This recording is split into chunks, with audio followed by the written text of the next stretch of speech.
Nyakorongo jwang kamoro moro mintiere oseromo kanyo saa 3 mar otieno. Otieno makawuono en chieng' tarik 18 dwe mar 8 higa mar 2025. Geno mara ni bedo koda odiochieng' makare. Kabendo wang'eni akonde mopogore opogore pacho ka koth osebedo kachwe. Kwa kamano harwaki ni machiegni e chenro magwa mag weche manyien e oimore ka mokwongo magi weche momiyo pek. Fellow who is called chairman of welfare in committees, what is their job? And they are collecting money in the name of parliament. Jatend piny William Ruto kod Raila Odinga osomo ne jod bura e wika wasoya kuom jotelo. Just came mulia risasi. Hii risasi ya jundi ilifanya mimi niokope, yani hadi sikutoroka niende mbali. Kwanga kurudi hivi kujungulia naona mzee amelala chini. Tenda Arita wacho ni nek mar karan machon mar Road Butsiaya Felix Olwero Otieno Manyoro otimore yor both kokalo elisasi mar obila. Dan gigen ni ODM de mi otiko mar bedo flag bearer makasepol because ma been tried and tested. I expect the party leader to have things right for ODM. Ikrok ne yiero ma adundo Kasipul ochako mako mach ka jolar kom ka road bura no sidho campaign mage.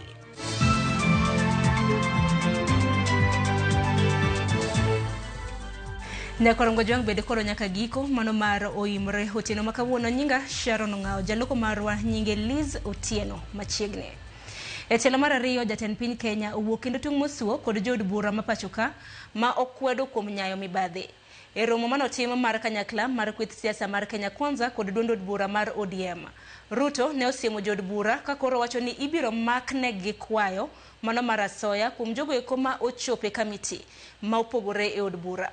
Manaka Walter Nyambaga lero, Ruto oyango bende ni Senate sani kwayo governors maromo milion 150 e committees mago mag Senate.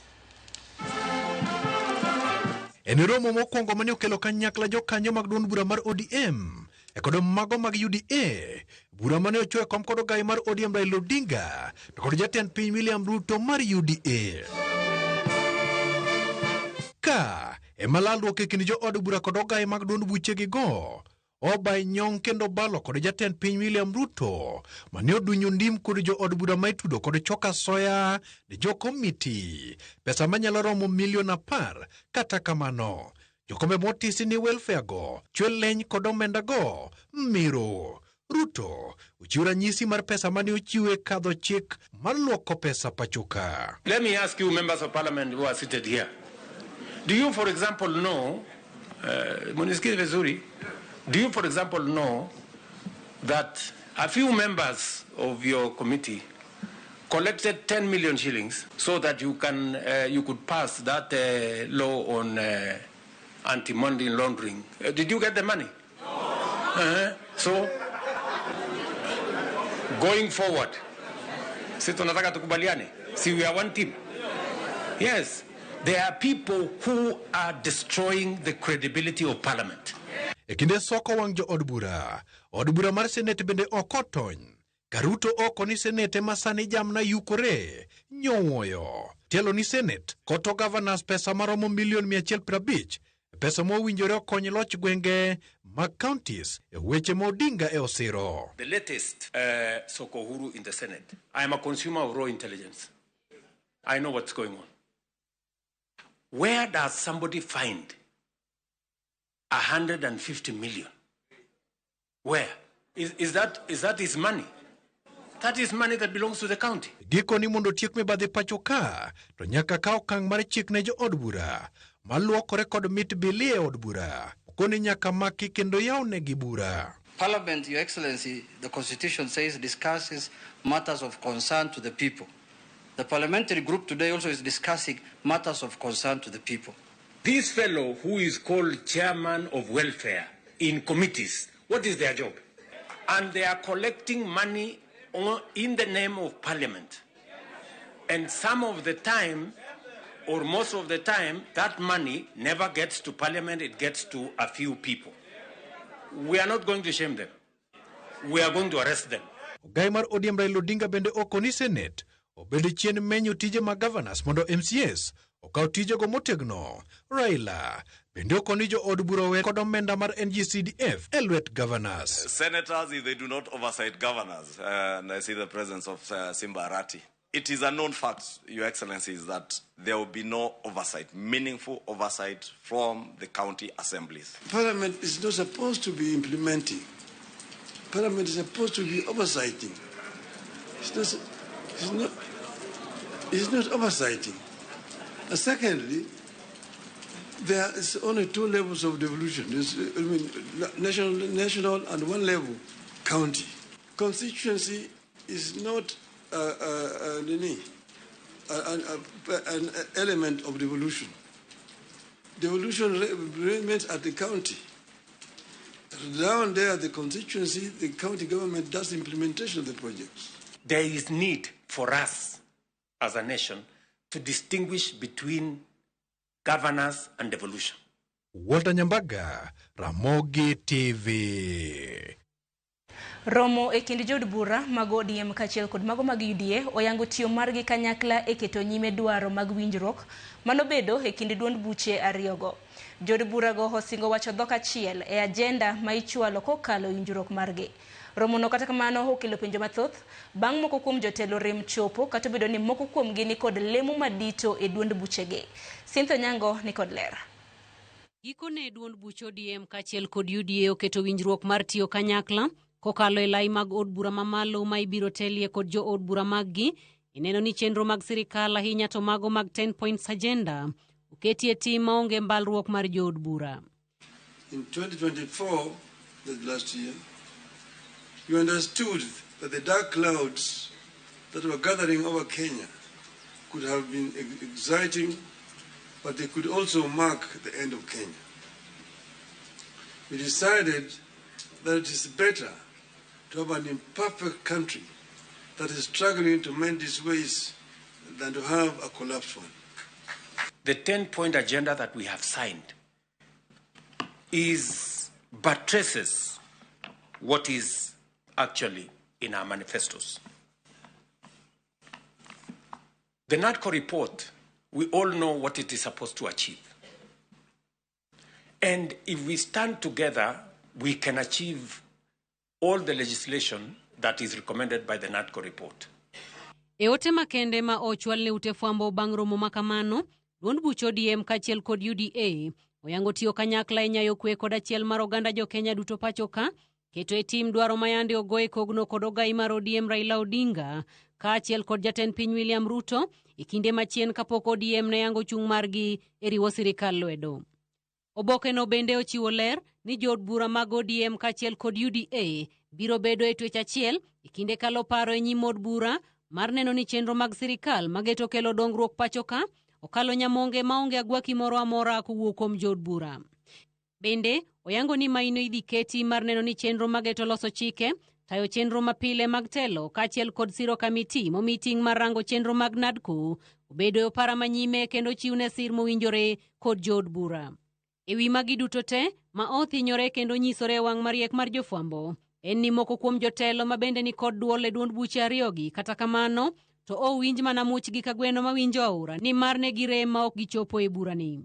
E kinde matwake dhi nyime kendo jodito mag ODM kod UDA keto winjruok mar tiyo e twech achiel, Edwin Sifuna ma en jagoro mar duond buche ODM ok ne one twang' lawe, Babu Owino, Milima Bona, Ledama Olekina, Kaleba Misi, Ndindi Nyoro kachiel kod Gadhoni Mamushomba duto gin moko kuom jotelo mane ok ochopo e romo makamano.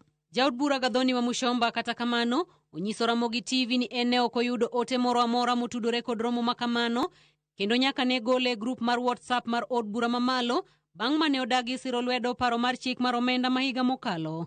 Pok oduoke grubno mayude tudruok mag od bura ka jaod bura Kaleba Misi to wacho ni en kod dich ma ok nyal geng'. Temo marwa mar yudo duoko mar moko kuom jo od bura gi e wire mar gichopo e romono bende ogore Luanda. Gino makoro nyuolo penjo ka gin bende ginywako winjruok makamano lwedo koso gichung' thenge gi paro mar siro lwedo chenro mag sirikal e od bura. Cynthia Onyango, Ramogi TV, Nairobi. Ekwarango jongo pogore gi mano hatire weche matimore e kaunti ma Homa Bay. Ng'wela rokom od bura makasipulos chako tedore ka josiasa osiwuok oko katimo kisera mar ombulu mar pong'o fuok manodong' nono tok nek mar man en jaod bura Ong'ondo Were. Thoth jochungo osewuok oko kalando injili mar kwe e kinde ma gidhi nyime gi manyo ombulu mar tieko nying marach ma od bura no osebedo godo e wi siasa mag tulo. Jafwambo marwa Alia Beach nigi lerno.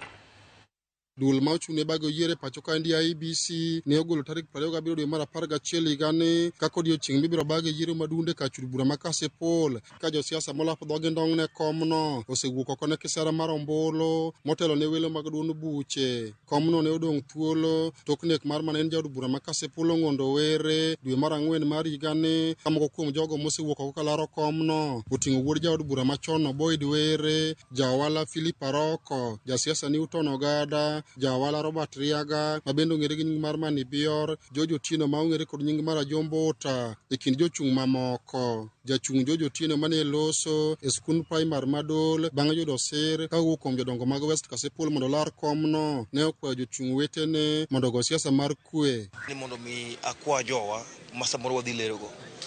Bang' wito Mheshimiwa Ong'ondo Were ma pod wakwane jogi hocho makende. Adwa ni mondo mi akwa jowa mondo kwadhi e yiero mar welo madhi biro nyime wabed gi kwe, watim siasa mar mbola, siasa mar dongruok, siasa mar agenda, ok siasa mar gorruok. To maduong' malich mokadho kogik sa yiero adwa ni mondo mi akwa jowa ma jo Kasipul idhi romo gi nying miluongo ni Ajombota sirikal masira, kendo an gi geno ni ODM dhi miyo tiko mar gedo flag bearer ma Kasipul because an ma been tried and tested. I ran in the last election kendo abedo number 2 and deputy mar the late Ong'ondo Were. To telo ma Kasipul ok en joka kingi iwinjo. En ji duto te ma ji ng'ato yiene mondo mi odonje pap kendo mondo mi okel dongruok gi lokruok midwaro. Kar chung' bura ma Kasipul kuom thuolo malach osebedo kod tulo mag siasa ka sani thoth jochung' malaro komno osebedo ka yalo injili mar kwe kachiel kuom gi Robert Riaga okone gidwa siasa mar dongruok kod kwe. Abi wuok oko, abiro golo giga ka te mag lweny, abiro gora kendo abiro hakikisha ni abedo MP ma next ma Kasipul. Danyiso opponents kendo aluongogi waprichuru kwe. Kasipul nyocha obedo kar tulo ahinya sana. Mine wa nyocha ringo kodhi e liel nyocha okikre, vijende nyocha watiyo godo marach sana ka wating'o beti wamiyogo gige maundu. Gigore liel apana, mano siasa mok wadwaro siasa mag era, siasa mar kwe. To siasa ni be chalo kisera. E uso mana policies gi ka ng'ato ero to chieng' ombulu no biro goni kura. Ng'ato ka ng'ato nigi ratiro mare mar goyo ombulu. Koro waere uru kaka jo Kasipul, gima duong' wariwre uru mondo koka dongruok obi Kasipul kainti. Thoth jochung' malaro kom od bura ma Kasipul wenge gi gawo tiko ma duond bura mar ODM ka jachung' Newton Ogada kod nyawadgi Philip Aroko kwayo duond bura mar ODM mondo bi oting' welo ma oyanga ma onge dewo wang' kata mibadhi. Ng'ato ma ja ODM oyiene laro kom e tiket mar ODM kendo wadhi time e yo ma huyanga iluongo ni in a democratic way. Wadhi time e yo mowinjore mar siasa. To wan ga dier ni kata sama wadhi time ni wadhi time e yo maber kendo wakwayo ni mondo ka Nyasaye oyie to ma yiero mochiw direction ne yiero mabiro mbele ni ma Kasipul dhi tim maber maonge mibadhi. The will of the people has to prevail. So expect the will of the people to prevail. So we are tasking them to have things right. Leader of the party is done pretty well, okay? Yeah, maybe people have problems, but Raila Odinga has done 99% for this country. So I expect the party leader to have things right for ODM. We have to rebuild ODM. This is the only constituency where we've got the biggest number of other political parties. Alia Beach, Ramogi TV, Homa Bay. Nekorongo jonko uke kaunti ma Homa Bay atiri nyaka weche matimore kaunti ma Siaya. Apisas maga ipowa timo nonro ewi nek mar karan machon mar od bura ma Siaya Felix Olwero. Mogo bunde mo negi gi obila otieno mana piny rugodo odiochieng' ma kawuono. Nek makata kamano obilo yango ni nyotimore e yor both. Obilo lero ni lisasi nyomako Olwero e kinde ma nyogi dhi rakore gi jonjore e magawa mare mantiere Seme e kaunti ma Kisumu. Jafwambo marwa Lilian Abeta miyo ler mar wachno. Ma e kuma Felix Olwero noradoe kod tho mare e kinde ma bende ne otemo rakore kod jonjore mawachore ni nomonjo magawa mare otieno manyoro. Kaluore kod jatije mane gin godo e kinde mane gibuto e yor mako jonjorego, lero ni obila nochwado Felix kod Magina kaparo ni gin bende ne gin jonjore. Msichana tulikuwa hapa hivi, alikuwa amepikia simu mzee. Ni mzee akakuja kwa nyumba yangu kuniamusha. Hadi tuko wezi wako huku, hakuwa nasumbua huko hivi. Baada ya kufika hapo, sisi tukuja tu direct hapa ndani. Tulienda penye wezi wanarukianga. Sasa kaanza kutulia hapo. Tulitulia hapo karibu 1 hour hivi. Baada ya hapo hivyo ndio maskari walitokea kando. Fika hivi hada maskari wa kuulizia. Ifika tuna na kurusha risasi juu na kupika mzee. Korka kore, ruoth magweng'no to nolero ni ne onge tudruok makare e kind obila kod Felix e kindego mane gibuto ne jonjore, kendo ma ema dimi obila ne ti kod Magina. Koro wacho ne kabru duogo to an gi team na moro matin mabru duogo mondo okonya keep security. To ang na adhi duongo dho gate, adhi duogo mapiyo to ang na duongo dho gate. Kase duongo dho gate to ang ya wana donjo, koro wabru bete iye ka mondo wakamuflage iye ka wapimane kaka jogo donjo. Koro okang'eyo gima odogo loko mind ne, obiro gi jatije ma malo, ma rito ne malo. Obiro go to chako kawo jatije bende ma rito ma bende tiyo mwalo ka. Koro instead of donjo ka, to gidhi gibet e bungu kama wachore ni ka jokuego boga iye ka to luwo. Geno koro bende nitie ni apisas mag IPOA biro timo nonro margi mong'ith kendo yango matut e wi nek makamano. Felix Olwero notiyo kaka karan ma od bura ma Siaya nyaka dwe mar 5 higa mokalo. Lilian Abeta, Ramogi TV, Kisumu. Nyakorom Gajwanga giko neto doho mabondo ochako winjo buch nek mar Vitalis Okinda jahigni 29 mane otho e yo makelo chiche tesendo bila mabondo chieng' tarik 10 mano mar dwe mar achiel mar higa mar 2022. Kaka Steve Biko lero, duol marango tijo bila IPOA nosegolo lipot matudo bila riyo gi tho mar Vitalis, kendo bang'e to burano ne oduok piny e rang'iny mar nonro ma idendo gi dho chike ni inquest. Bang' tho yo makelo chiche tesendo bila mabondo, dwe mar achiel higa 2022, anyuola mar Vitalis Okinda osebedo karito gi siso mar neno odiechieng' madiera biro nyanyore lela e wi gino mane nyalo kelo tho wuodgi. E nyim jang'ad bura Christabel Maiyo, maromo joneno 5 nochopo mar chiwo nendgi e wi gigo maluoro tho mar Vitalis.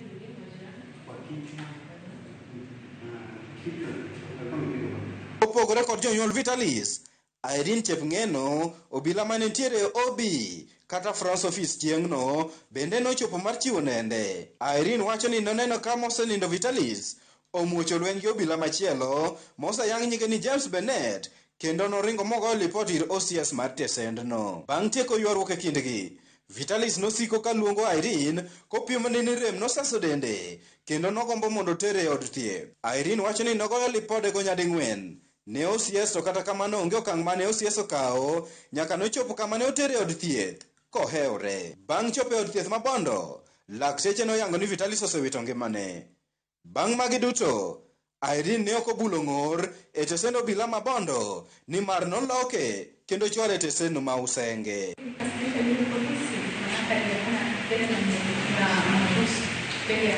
Burano ywayo joneno 16 kendo mamoko 5 kinde gol nendgi e wi tho mar Vitalis. I'm taking this situation that you're not aware how many witnesses you're calling in total. So as you 16. So you're calling 5 tomorrow. We remain with around 6 in the next hearing lead. So that should address your question. Okay. E kinde no, okil mochung' ne riwruok Okinde pacho ka LSK kod familia mar Vitalis nokwayo doho mondo winjo weche mag jonenogo mar neno ni anyuond Vitalis oyudo ratechgi. Iyudo ka higa mar 22 nyaka sani ndigni 3 ka janyuol pod gombo nong'e gima nonego nyathine. Koro waneno ka kot mabondo be osenyiso ni gine wadhi tieko by juma ni Kenya, juma ni watieki. Koro wagoro kamano ni kot dari gi odich, lakini gi amua ni giyudo otsea magini wadhi tieko mondo kowuok korumo tarik tich 5 to janyuol dhi nindo kong'e mabe norito mana duoko koa e kot. Report mane Ramogi TV oneno mawuok kuom duol marango tij obila IPOA notudo obila ariyo magin James Gariba Bennett kod Winston Obare Odhiambo giyulo e tich mar rem tero Vitalis e od thieth bang' yudo rem mopogore e dende kokalo kuom lweny manobede kindgi. Mopogore kod ma, obilago bende iseyo kuom tiyo gi teko mathoth kuom Vitalis. Steve Biko, Ramogi TV, Siaya. Nyakorom gojonko pogore gi mano hami weche motenre kod somo. E kinde ma jopuonjre ineno ka osechako donjo e kar tiegruok mag mbalariany e pacho kae. Oganda koro rango ka bende idhi keti e tim chudo manyien ma sirikal oseyango ni oketi ne jopuonjre bang' kane oduok fees piny. Jatend migao mar somo Migos Ogamba olero ni omenda mag kuonde tiegruok duto oseduok chien kaka ne osingi. Judicial nigi lerno. En mbalariany ma Nairobi, jopuonjre ma johiggi mokwongo ochako donjo moro bang' moro kaluwore gi milome manomigi mar donjo ayanga ne chako sombgi. Ma biro e kinde ma sirkal nyocha oselando okang' mar duoko chien nengo mar somo e mbalariany gi atamalo 15 nyaka 40.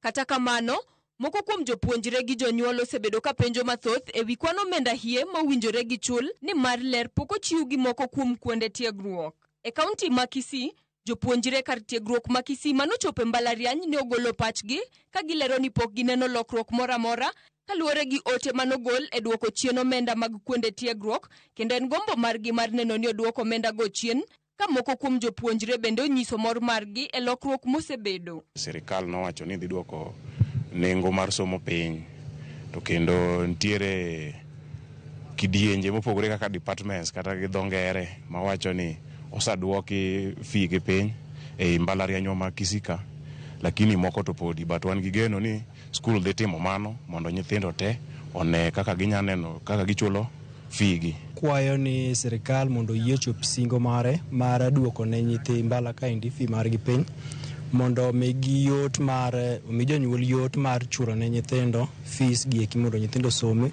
Kenya dongre dhi mbele. Initially my fee arrears was so high, but it has actually reduced from around 400,000 to around 312k.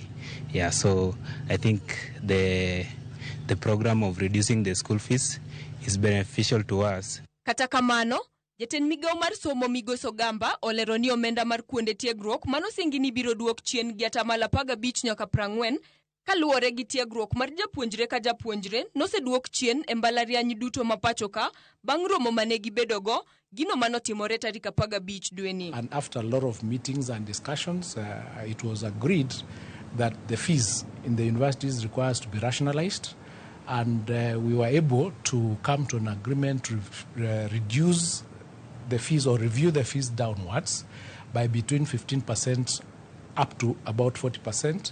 Depending on the program and depending on the program that was being undertaken by the students. So we have agreed, and the circular has gone out, where the fees in universities for the 2025-2026 academic year for the new students coming in and the ongoing students has been reduced. Ogamba wacho ni jopuonjre duto nyaka koro rit neno lokruok go e kuonde gi mag tiegruok kaluwore ni nyaka rwak ote makare mar jopuonjre duto. So on Friday when the data got ready, this is now the time the feeding of that data started. And perhaps in a number of universities that has not yet been completed.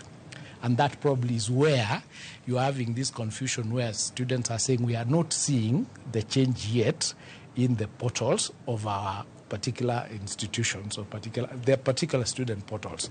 But I can assure you that data now has been shared and the universities are in the process of uploading that data into the student portals. Kata kamano, owacho ni nitiere thuolo mar jopuonjre oro kwayogi mondo non kwan omenda ma owinjore gi chul kaponi ok girwako rang'iny ma oketnegi. There's still going to be room for appeal. Where there is an error or the information is not correct, the students will be allowed to appeal so that their fees or their issues can be reviewed. Remember, and I can't say this enough, the purpose of the student-centered model is to ensure that every student who deserves support from the government gets it. And we are determined to ensure that we carry that through. Joy Solo, Ramogi TV. Nyakoro Mgajwanga kwayo ibiro chwal ne riwruok matayo tuke adhula e pinje mag Afrika CAF mondo alap mag Kasarani ting' johera mag adhula 48,000 tok FKF gi sirikal bago tugo man gi kwe odiochieng' manyoro.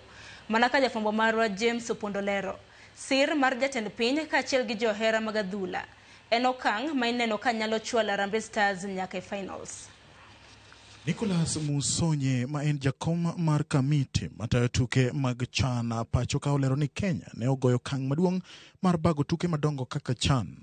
Kata odoko ni tuke gi osebedo gi ng'ikruok matin, Musonye wacho ni gisetimo manyalore nyaka sani. When we brought this tournament here for CHAN 2024, the challenges would be there, and I remember I even told the government that we shall face many challenges in organizing this event. One, we have a youth age that do not remember or they don't even know that Kenya once hosted this event. This is a new thing to them. We have to deal with it. Then there's a challenge of infrastructure. Tuke en gino ma osebedo ka kelo jo Kenya kanyakla kinde duto. Ka Musonye lero ni okang' mane jatend piny William Ruto kao mar keto Kenya nyime mar bago tuke gi en gino ma onego puo ahinya. Country has not put up a new stadium 40 years. You should ask yourself why.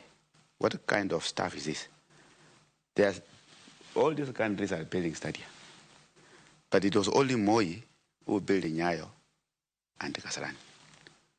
Now we have President Ruto who has built Talanta and he has renovated Nyayo.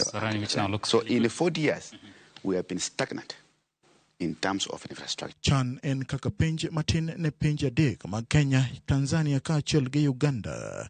Tok tuke mag CHAN, pinje adek gi biro bago tuke mag pinje Afrika higa mar 2027. Musonye wacho ni obiro ndiko lipot mare kendo keto e lela gigo ma pinje adek gi onego beni timo mondo kik ng'ikruok ma osenenore e CHAN bedi. Bankaf kumo Kenya nikech tulo e alap ma Kasarani, sirikal nokawo okang' mar keto kuonde neno opira ne jogo maonge gi otiko. Chenro ne en mar keto kuonde neno adhula oko mar alap kochakore tielo mar quarter finals. Kata kamano, Musonye wacho ni okang' ma kamano kelo fuong'ruok ne FKF ma osego fwai gi CAF. The number of spectators coming to Kasarani were overwhelming. So we said, look, we went to our minister, Bwana Mvurya, tukamwambia, let us get whatever we can to mitigate against this threat of these masses breaking into the stadium and making us pay penalties. So he said, look, we'll do whatever we can. And then the president himself also realized that there is danger coming. So we had to do something 2 days ago. Duoko chien kwan jogo madonjo e lap ma Kasarani ne en buok ne jo Kenya ka kwayo koro ibiro chwal ne CAF kokalo kuom kamiti matayo tuke gi mar yie lap ma Kasarani pong' nyaka ji 48,000 bang' tuke manyoro bagi e yor kwe. We had serious deployment of the police stewards and all that. So going by what happened yesterday and the organization we had and the planning we had over the week, we did very well. We did very well. So we are asking CAF, be fair enough. We want to fill our Kasarani. Harambee Stars osechopo e tielo mar quarter finals ne jip kowuok kuom johera mag adhula kaachiel gi sir mar omenda kowuok kuom jatend piny William Ruto. Kata kamano, Musonye kwayo johera mag adhula mondo obed gi dimbruok nikech e wang' CAF wan kamarach. Besides that campaign to organize a decent tournament, some decent tournament, we asked him, these players need motivation. He said, I will know what to do. That's what you are saying. He's saying, I'll give you, the players had asked for $5 million for winning a match. He said, no, I'll give you $1 million per win. We were shocked because $1 million per win means $44 million every day they win. Geno nitiere ni finals ma ibiro bagi e lap ma Kasarani tarik 30 dwe ni biro bedo e kind timbe mawuok Afrika ma ugwe, ma en ranyisi ni pinje gi osegoyo okang' maduong' motelo ne tuke mag pinje Afrika higa mar 2027. James Opondo, Ramogi TV, Nairobi. dakika 27 tok sadek mar otieno ote yorono elai mago tema choka rede ka uchiel nono mbui mago ganda bende yudo wachiel kachiel wantiere achiel kachiel mbui mar Facebook Citizen Digital wantiere kanyo X kanyakla kod mbui mano mar YouTube. Asema ni moko kuom ote kapok ka yo matin. Vincent Kajomo wacho neno wa kintiere Gemrai location North Nyakach Ward kendo wacho ni weche manyien choponi kintiere kod Amin Odi Lilian Onyoro kanyakla kod Wuodi Zuriel. Anyanga makopia jagogo Katuma wacho ni weche manyien mago imore donjo ni kintiere gogo Katuma Haruja Ward. Ronald Yambo iwacho ni oimore Sharon Ongao ineno oimore Malloud and Clear kintiere gwenge mago magandhewa. Okotho mulo inbena neno ote mar intiere Kabondo Ramba iwacho neno chenro kintiere gwenge mago gango Kisumu County. Kevin Arucho intiere Mbita iwacho ni weche manyien choponi eyo makare. Asom ote mugik Ajali Jarongo iwacho ni Sharon Ngao yudo weche manyien eyo makare iwacho ni odiochieng' makawuono bende ni nyuol mari. Aya nyakoromga jwangi no mar muri mwaka yo matin aduogi mathoth bang' yo matin kidhi mabor.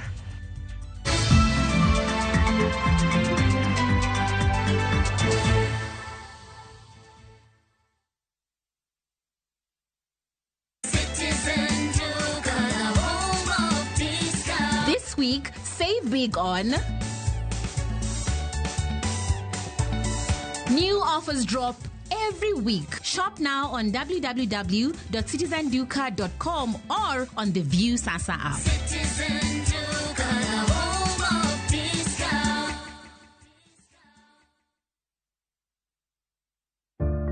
One day, while teaching an oral health care class, I saw a little boy who kept covering his mouth. It turns out he had lost some of his teeth and he felt embarrassed. Now, as a hygienist, a child's smile means everything to me. Every child has a right to smile. And a beautiful smile is a healthy smile. And nothing should ever get in the way of that.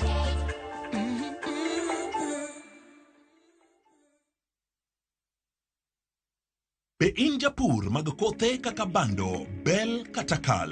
Isebedo kiyudo lal machiegni gi nus mar chambi nikech kute kaka thuth kata mong'ere kaka osama. Kute matucho cham kata osama osebedo dhola makoch ne keyo magi. Ere tiende gimed ketho chambi. Kan chambi maber mondo igeng' kute. Tigi Scanner Super ma inarita makare mar geng'o kute ei dechi. Orito chambi kuom thuolo malach mokalo. Tikod rapim mar 50 grams kende kuom gunia mar 90 kilograms Scanner Super. Kinga kamili kwa nafaka. A product of Osho Chemical Limited.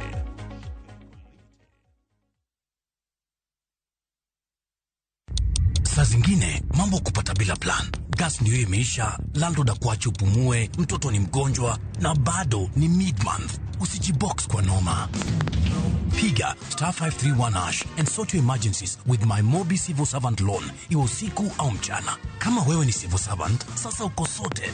Dial *531# and get up to 20,000 shillings and pay from your next payslip. No paperwork, no guarantors, no drama. Ni wewe tu na simu yako. Register now and see your limit in seconds. Build for Kenyan civil servants. My Mobi. Iko sorted.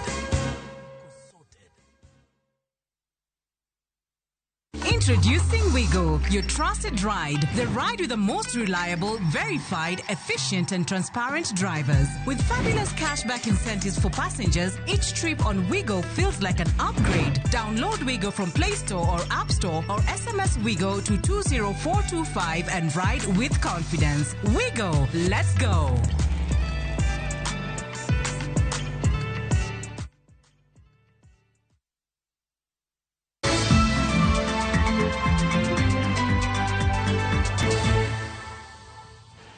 Nyakoromga jwang dakika ni 32 tok sa dek mano mar otieno machiegni wadhi nyime gi weche manyien mago imore. Ogai mar doho Martha Koome oyango ni nitiere ji moko manigi tim marach mar ketho nying jong'ad bura kod bad migawo mar doho ka okalo e yor mbui. Koome oyango ni thuolo mar higa achiel gisebedo ka giyudo seyo mok gin mag adiera ma bende rocho nying doho no. Oloso Mombasa e romo mar kanyakla mano mar jong'ad bura. There are also a lot of people who can abuse. En romo mano yo jong'ad bura mawuok e konde mag piny Kenya. Romo mano bagi e kaunti ma Mombasa. Jang'ad bura Martha Koome Oyango ni nitiere ji monore ne ketho nying bad migao mar doho kendo temo mieno chilo sekta no ka ukalo e kuonde tudruok mag mbui. These social platforms have become conduits for unfounded accusations, half-truths, and outright defamatory allegations intended to sow doubt and delegitimize judicial decisions. Kaluwore gi Koome, seyo makamagi osebed ka ichiwo e yor mbui mondo keth nying jong'ad bura kendo rocho ratiro ma doho nigo e rieyo chik kendo fulo adiera. It is a calculated attempt to weaken the moral authority of the judiciary and to intimidate judges into silence or into bending the law to the whims of some nefarious interests. Oyango ni kaponi chik mager ok bi kaw ne seyo makamago, to bad migao mar doho nyalo bedo gi ohinga e tayo tijege. If left unchecked, this culture of digital intimidation risk creating a chilling effect where we judges feel pressured to decide cases in line with political expediency or wishes of certain private and commercial interests rather than infidelity to the Constitution and the law.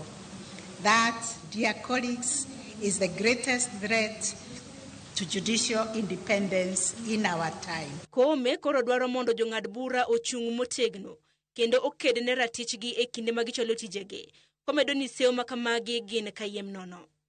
Sharon Ong'ao, Ramogi TV. Kopogore gi manya korom gajwanga mi weche motenre kod thieth. Chenro mag thieth pod orochore e thoth kuonde thieth e kaunti ma Migori kaluwore kod ng'anyo mar nurses madhi nyime e kaunti no. Nurses ywago rema mar piny owacho ma Migori e chopo winjruok moting'o choro gi malo e ngas mar tich, rem medo gi osara kod mamoko.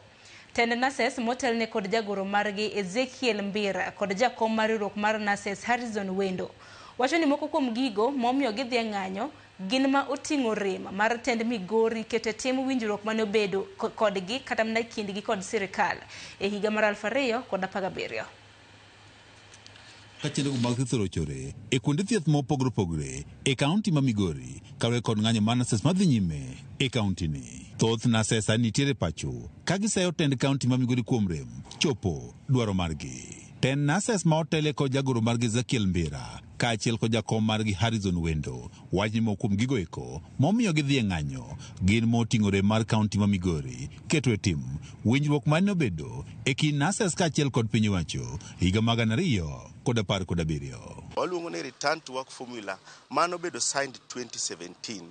Return to work formula ni nitiere gi weche maluwore gi meto mar osara kendo achiel kendo e weche ma omiyo nurses osebedo kadhi e ng'anyo Migori County ka en koso bedo go office mar director mar nursing services. Nursing services gi nurses te duto te mantie iye en oganda maduong'. Kani ok en jok madang' bede bwo jatelo machielo, en nyaka bed gi jatende mawinje. En gomo moyangi kaluwore go kenge mwasedhi duto te. Migori nurses wakwayo ni beduru dala nyaka chieng' moro wanyisu ni uduoge tich.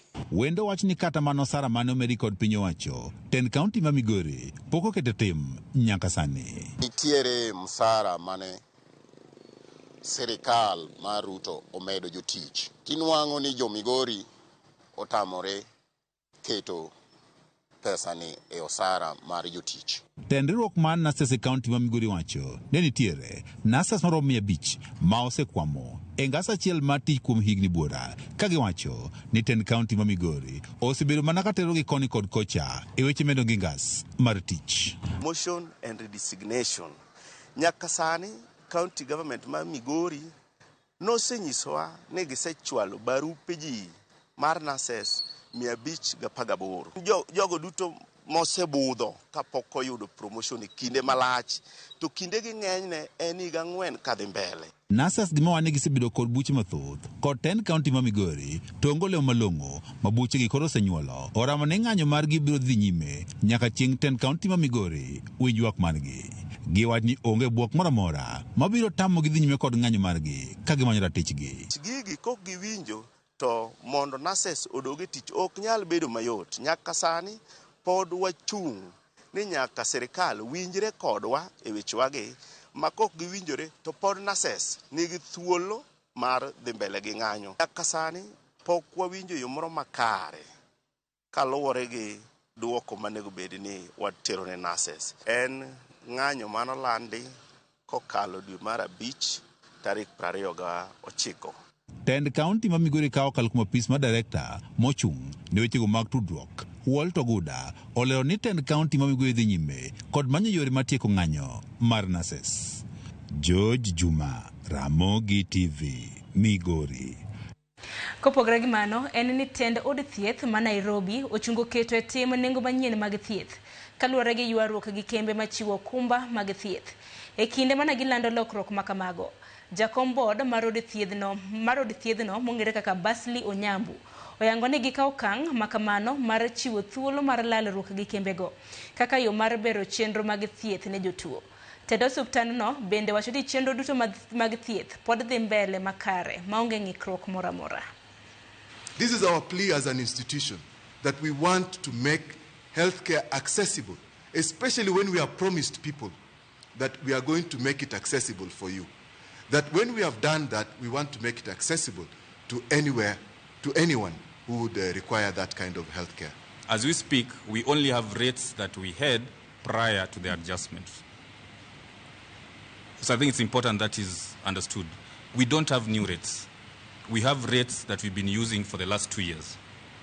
Those are the rates that are now applicable as we speak. So anybody who is coming to our facility, there are no new rates. We are using rates that they've been enjoying for the last 2 years. Nyamburko mating'o jowuoth ne obayo mong'elore okinyi makawuono gi jowuoth e iye e apaya ma Magadi machiegni gi mbalariany ma Catholic University of Eastern Africa. Nyamburko no moyangi ni wuok e riwruok moro ni Kanash Fleet ne owuok e boma mar Rongai kochomo boma ma Nairobi. Picha ne omake kotemo kalo nyamburko mamoko e apayano e kinde manobayo e orido machiegni gi tesend nyamburko makwea kendo nyumore e bugo. Joneno kata kamano wacho ni jowuoth ne owuok ma onge kod hinyruok e masirano.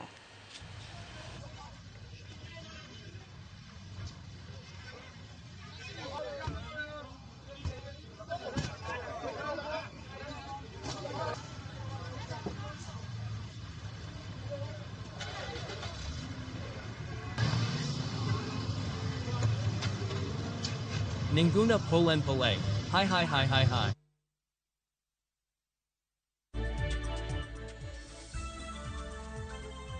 Nakorom gajong dakika en 40 tok sadek mar okinyi. Jackie Onyango iwacho ni Ramogi TV ler. Brian Otieno iwacho ni ntiere Awase Pala. Iwacho ni weche manyien chopo nweyo makare kintiere gwengego. Evans Ochieng iwacho ni newa kintiere achiel kachiel e gwenge mago mag Nairobi. Odiro Nicholas iwacho ni imbire no chenro achiel kachiel kendo iwacho ni yiero ma adundo mago mag ODM owinjore otime yo makare. Michael Ngeso inbedi iwacho ni Ramogi TV ler. Gina mar mondo miachaka kaw kendo yueyo mano mar ariyo ang'eni ka duogo to kora bro duogo kod weche mago mag tuke.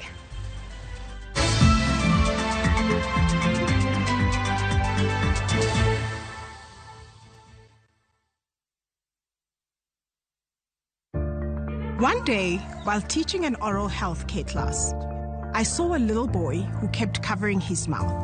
It turns out he had lost some of his teeth and he felt embarrassed. Now, as a hygienist, a child's smile means everything to me. Every child has a right to smile. And a beautiful smile is a healthy smile. And nothing should ever get in the way of that.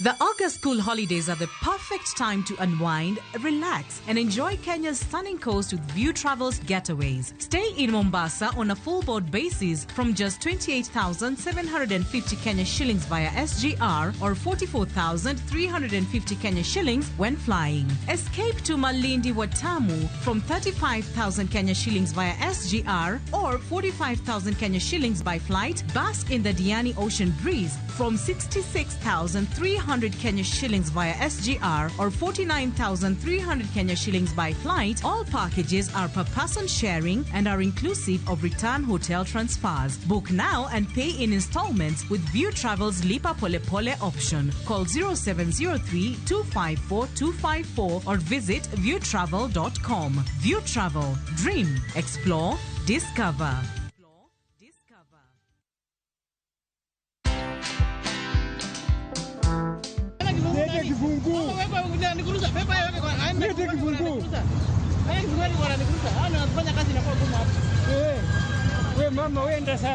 Leta kibungu. Leta kibungu. Leta kibungu. Rada bro. Leta kibungu man. Tulia bro, tulia. For me, I feel like this is the best time now, Brayo, to tutolee hii element. At least tukuone venye unakaa bro.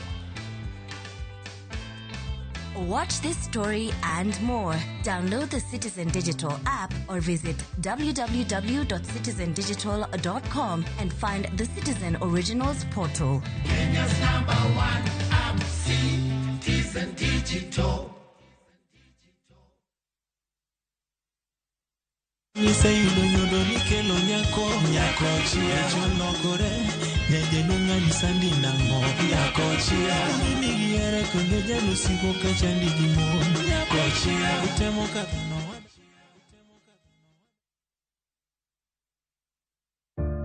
One day, while teaching an oral health care class, I saw a little boy who kept covering his mouth.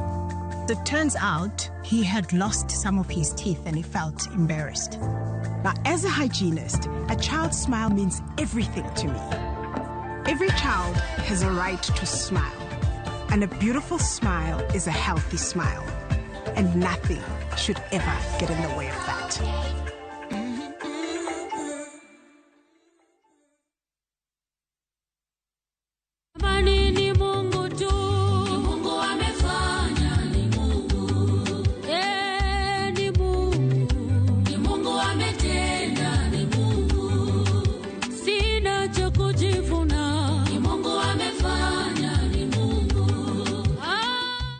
Wimbo huu kama sikiza tuni yako, bonyeza *860*415#. Kumbuka, sikiza na Citizen ni nyumbani kwa wasanii wote.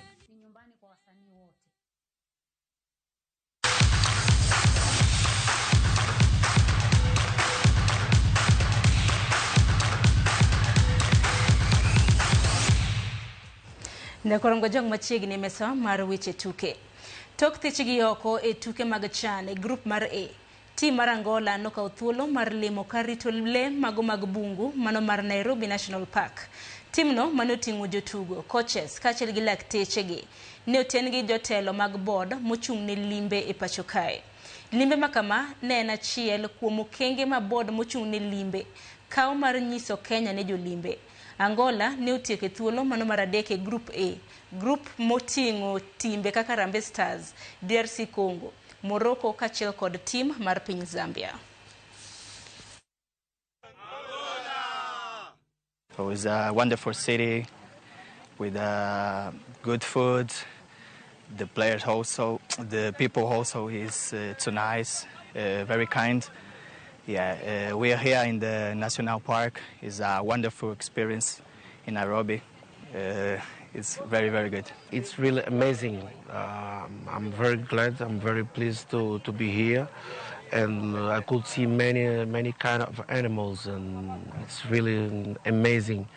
And of course, I will tell my kids, I will tell my people about the experience I've been facing in this place.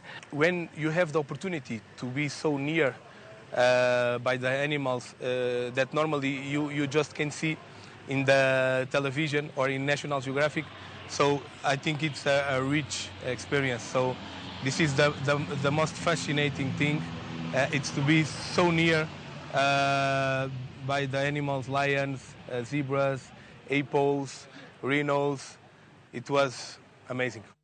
Kopogore gi mano, hami weche tuke mag pinje Ingresa. Club mar Manchester United nosandore e lwet jobunde ma London, mano ma Arsenal.